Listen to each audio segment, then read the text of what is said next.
Hollie Hobby. Today we're going to be talking about weed control.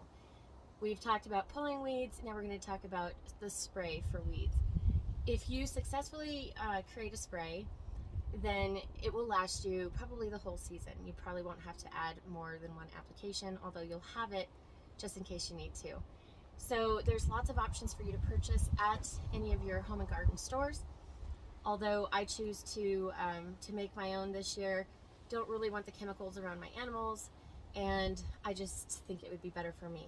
So I did find a recipe online, and most of the recipes are very, very similar. It incorporates distilled white vinegar, some sort of a salt, in this case I'm using Epsom salt, and some dish soap.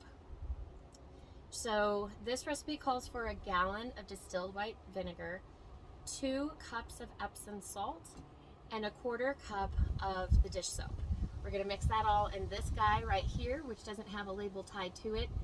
It's going to be my own mix, and then we're going to spray it. And basically the instructions say apply on a day where it's sunny out, the moisture or dew from the morning has dissipated from the leaves and the outdoors, and you're not going to be getting rain that same day or the day after. So in this case, yep, it's hot. There's no dew on the ground, and it says within 3 to 5 hours you should see either weeds shriveling up or completely gone. So we're going to go ahead and build this out. If you have any recipes that you know that you love or favorite brands, please comment down below. Don't forget to subscribe, ring the bell for notifications, like, and comment. I'd love your feedback, friends. So this unit is already applied. I'm going to take out the plunger. This guy will allow us to put the pressure in the container, which when we initiate the sprayer, then we can spray it right on the weeds, and it's going to have all the pressure it needs once this is all contained inside again to get that out. So we're going to go ahead and start with the vinegar.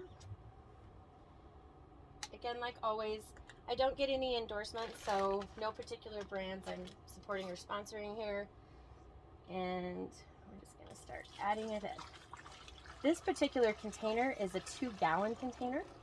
This distilled is obviously a gallon, like I mentioned. 2 gallon will give you enough pressure to be able to add the other contents, as well as add the pressure inside for enough to be able to cover your yard, hopefully. Don't forget to add this container to your recycling. Okay, now I'm going to go ahead and add the 2 cups of Epsom salt. My Epsom salt tends to get clumpy, so I've already broken it apart as much as I possibly can. This actually might take everything that's left in the container. Trying to not lose as much as possible. So some recipes called for regular salt, and that's totally fine to use too if you don't have any Epsom salt around. Okay, now we're going to do a 1/4 cup of the dish soap, and I'm just going to eyeball this.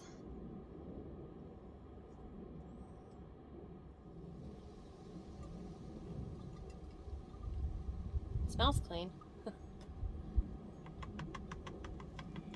And you're not supposed to use the sprayer until all of the salt has dissipated into the vinegar and soap solution. So I'm actually going to get something to stir this. Just a little wooden spoon that I use for gardening.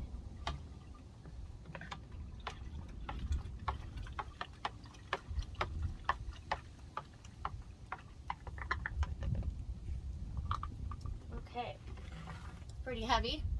I'm going to go ahead and add this attachment back on.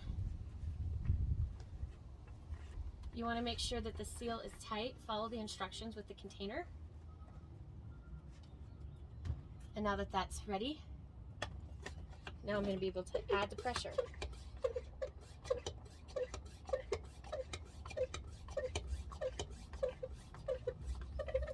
And you'll feel the pressure.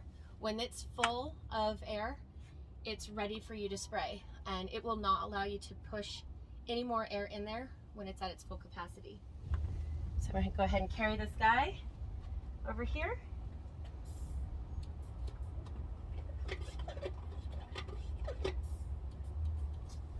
There we go. Now I'm spraying, getting these little weeds.